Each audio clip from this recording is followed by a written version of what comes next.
I never had any obsessions in my life until I turned 33. Of course, I played too many video games as a teenager.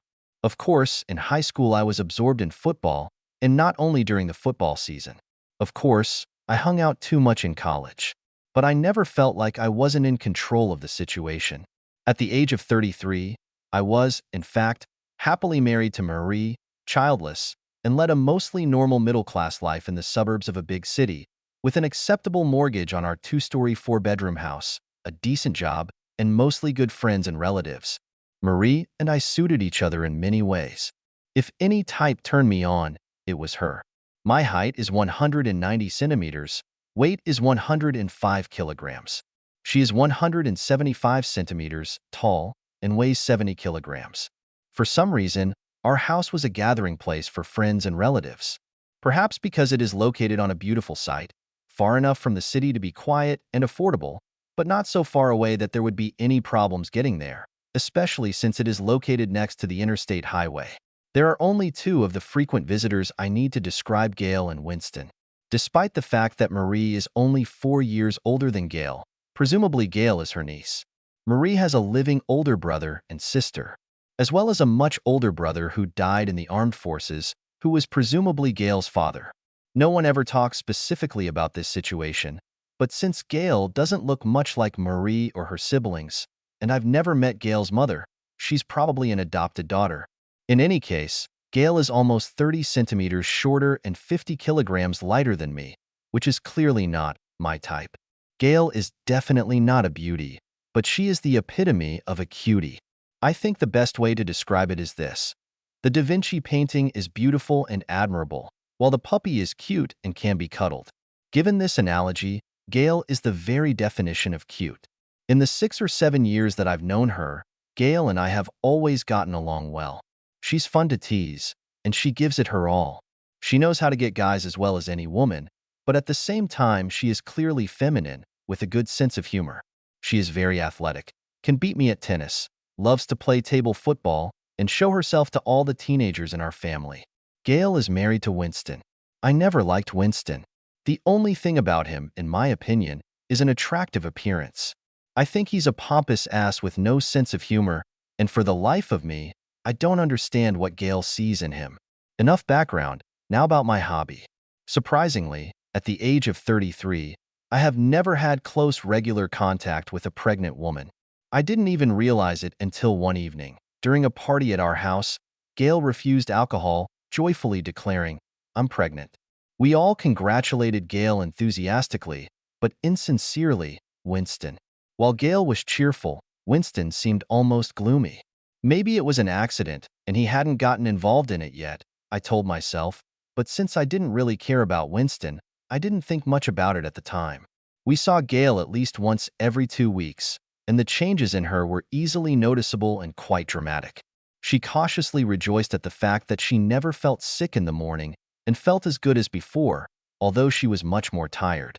Now, when it's 10 p.m., I usually lose consciousness and don't wake up until 7 the next morning, I've heard her say more than once.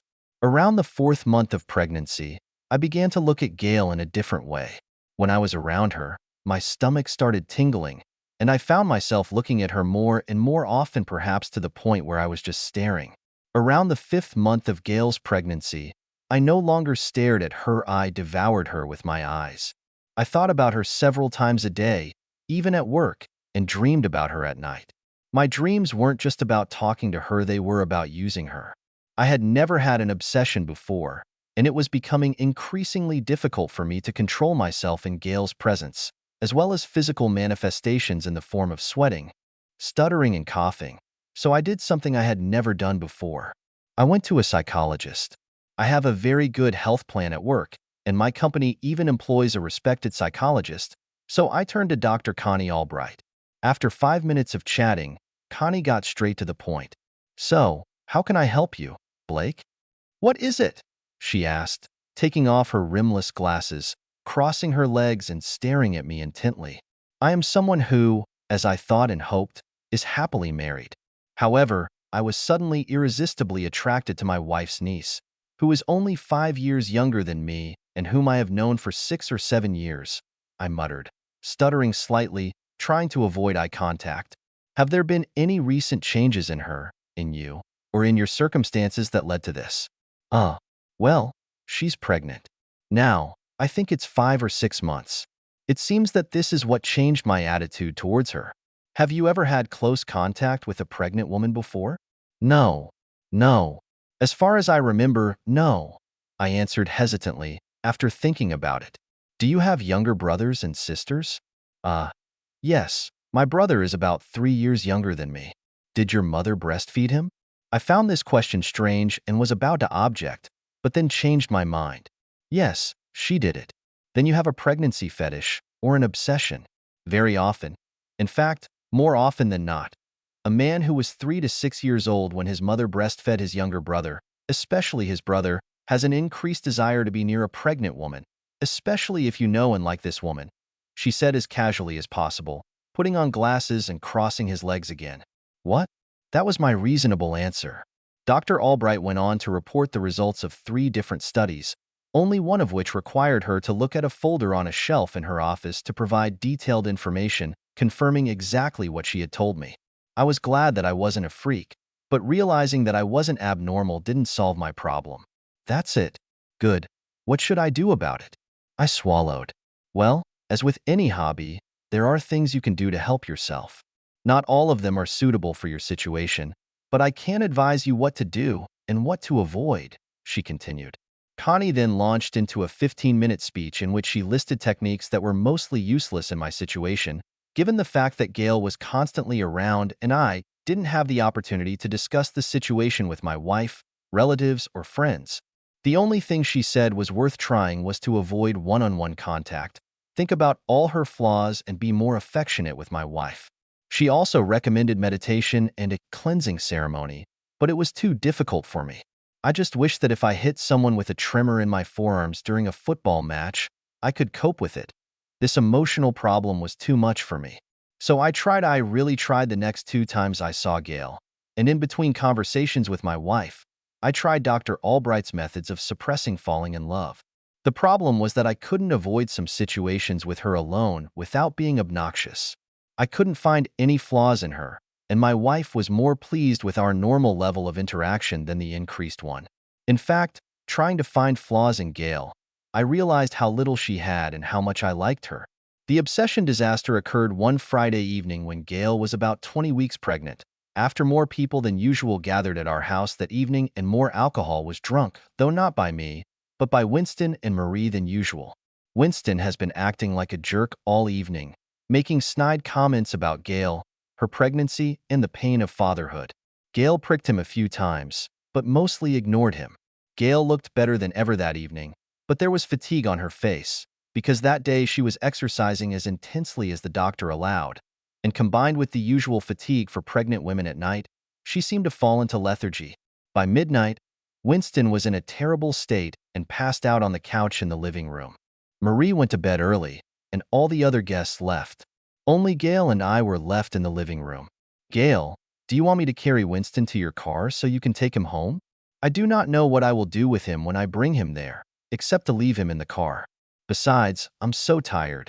I'll probably fall asleep at the wheel and kill us both, she chuckled and then groaned. Do you want to sleep in the guest room? It's okay for me. Please, she moaned. Of course. Do you need anything? How about a nightgown? Preferably one of your XXL t-shirts, she laughed. One of my t-shirts? I snorted. The main thing is to keep it clean, she laughed.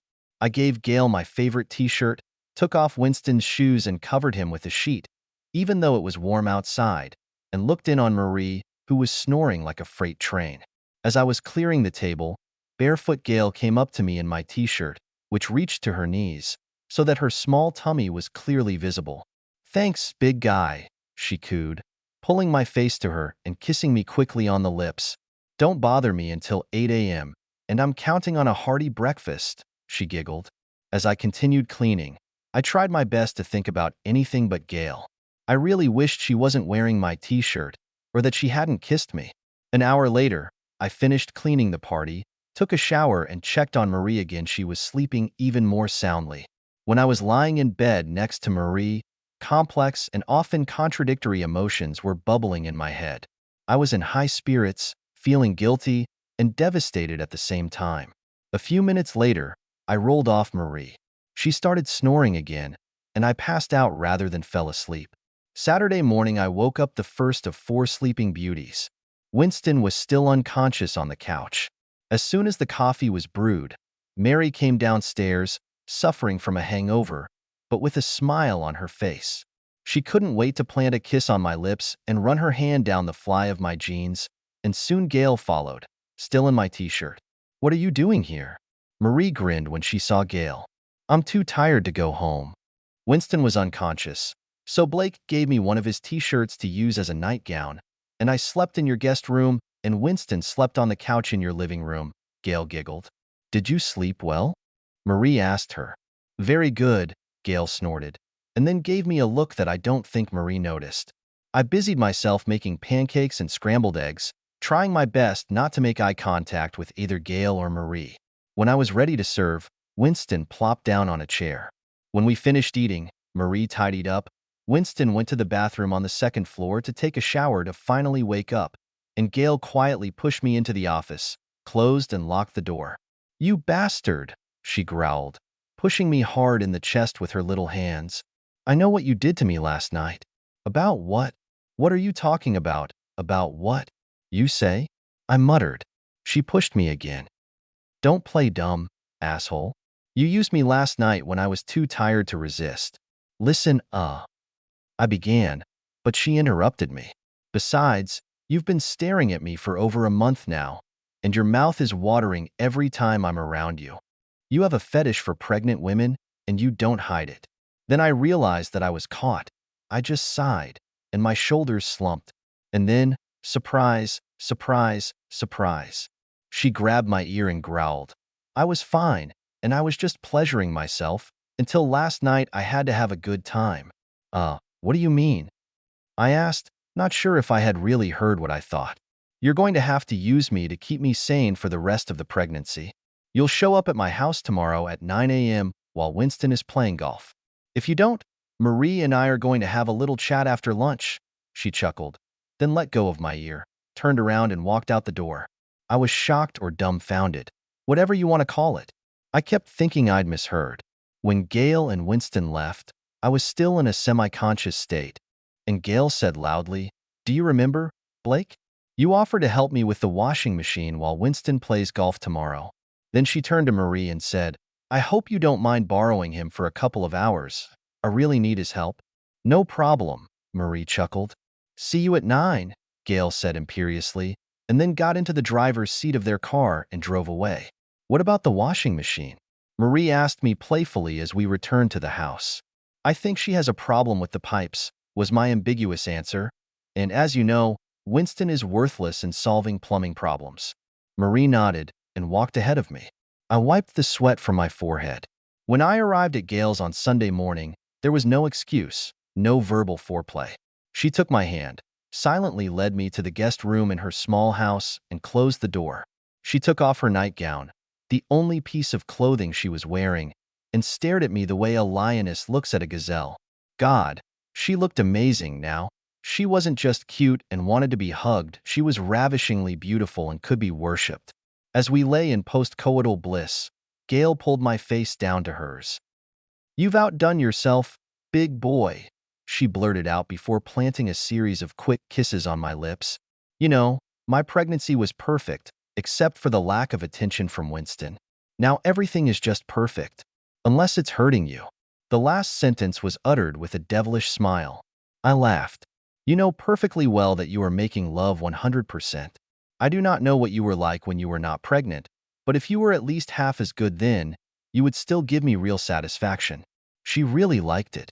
When I left this little piece of paradise on earth, she handed me a brochure entitled "Safe Positions for Sexual Intercourse During Pregnancy." "This is your homework," she chuckled. "I want to try all the illustrated positions at least once before I go into labor. This will require classes 3 or 4 times a week. Do you think you can handle it?" "I'll do my best." I grinned back and kissed her passionately. "Call me on my cell phone tomorrow so we can make arrangements for the future," she said seductively. I'm going on maternity leave next Friday, so everything will be easy to arrange. I practically flew home. For the next 2+ months of Gail's pregnancy, my mind was a mess. Many times I felt very bad about cheating on Marie, even though making love to her twice a week and spending one night a week with her, she seemed as content as a cow. However, my infatuation with Gail was irresistible. I even began to wonder if I wasn't inspired not only by the fact that she was pregnant, but also by the fact that she was the perfect woman, even though she cheated as much as I did. Although she had a better excuse, since Winston couldn't do the job. Since I mostly work at home or travel around the country at my job, being at the workplace for only a few hours a week, Gail and I had a lot of reasons to make love. Of course, traitors are always caught sooner or later, and we were no exception. What? Are you doing, Blake? She said because I usually stayed in her for a long time after ejaculating. Gail, we've been caught, I muttered. She turned around and saw Winston standing in the doorway, still holding his smartphone at the ready. Oh shit, she muttered. You fucking cheater. He yelled at her, putting the phone away. If you'd treated me like a creature instead of a dummy, this probably wouldn't have happened, bum, she shouted back. For some reason, the word probably really popped into my head. Does that mean she's always liked me? I asked myself when I should have thought about how to get out of this situation. Let's see what Aunt Mary has to say about this, he growled, and then ran out of the room, slamming the front door.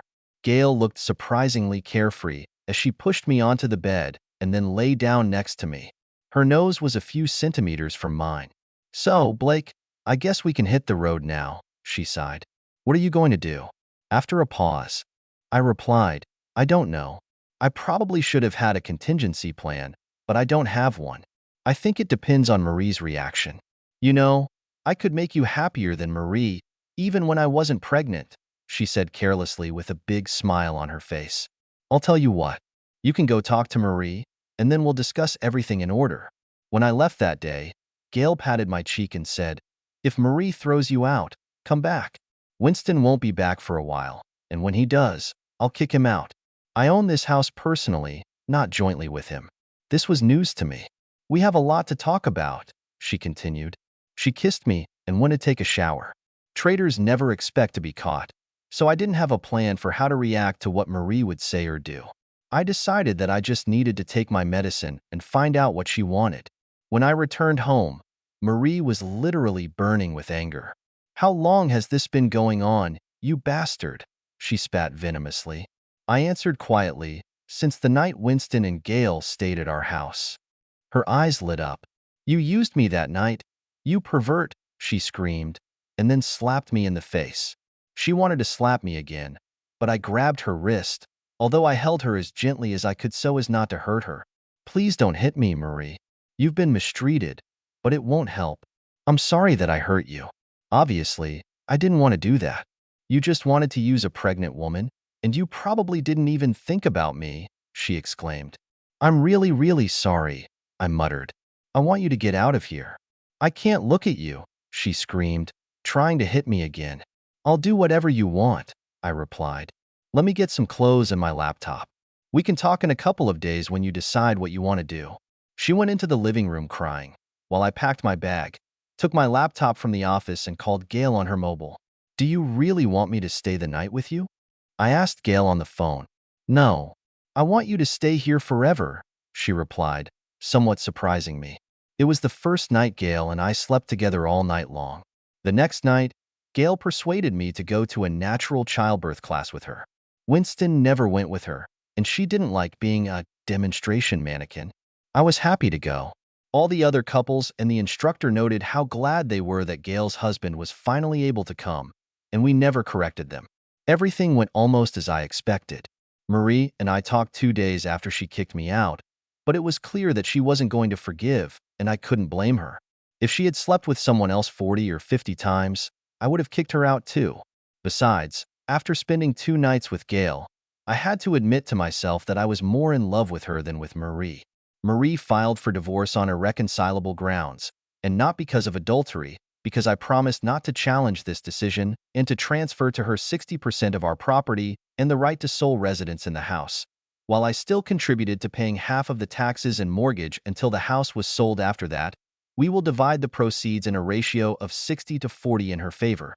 However, to my surprise, Winston and Gail's divorce went differently. Gail applied, not Winston. "So why did you file, Gail?" I asked one night in bed, after we had made really amazing love. "For several reasons. First of all, I no longer love Winston, primarily, though not exclusively, because of how he reacted to my pregnancy. He doesn't want to be a father and has actually been pressuring me for weeks to have an abortion. Secondly, almost no one in the family knows about it. But in fact, I have a decent amount of capital from insurance payments after the tragic death of my father. I have enough money to get Winston to sign a prenuptial agreement that entitles him to receive no more than $50,000 in the event of our divorce, regardless of the reason. Thirdly, I love another person and consider him to be a good father not only for my current fetus, but also for other children in the future." 3 years later, I was in the delivery room for the second time in my life. The first time was when Gail gave birth to Winston's daughter Lisbeth, although he gave up all parental rights for an additional $50,000, and I officially adopted her. This time she gave birth to my baby boy, whom we named Patrick after her late father. Like last time, "I'll do it," I grinned. Even though I didn't keep my promise to Marie to be faithful, I knew that I could and would keep that promise to Gail, because we both never felt the same way with others as with each other, regardless of whether she was pregnant or not.